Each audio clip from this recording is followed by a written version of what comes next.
زخمی، تنم زخمی، تمام هستیم یک زخم. منم زخمی، تویی زخمی، و سر تا پای هر کس زخم. نفس زخمی، هوس زخمی، زمان زخم و خیالم زخم. قلم زخمی، سخن زخمی، سرود و شعر انسان زخم. از این خنجر که در اعماق به مغز استخوان آویخت، به آن دشنه که در قلبت میان چشم من خون ریخت، از این رنجی که همزادم شد و با اشک من آمیخت، به آن دردی که در چشمت کلام شعر من انگیخت. دلم زخمی، تنم زخمی، تمام هستیم یک زخم. منم زخمی، تویی زخمی، و سر تا پای هر کس زخم.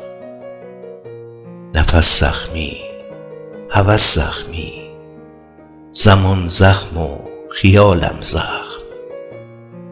قلم زخمی، سخن زخمی، سرود و شعر انسان زخم. ز فرق سر به نوک پا همه ناسور صد زخمی.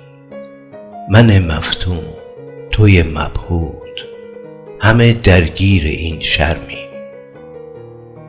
منم گریان، تو در اوهام، به یک افسانه سرگرمی.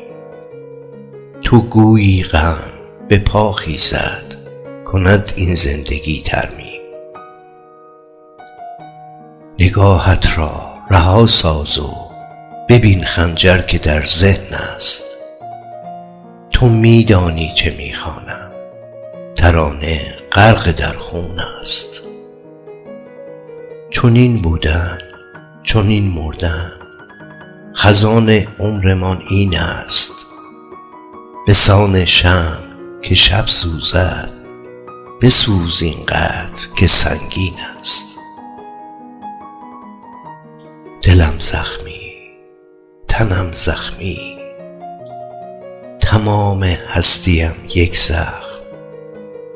منم زخمی، تویی زخمی، و سر تا پای هر کس زخم.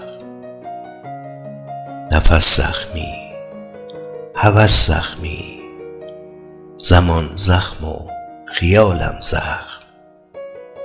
قلم زخمی، سخن زخمی، سرود و شعر انسان زخم.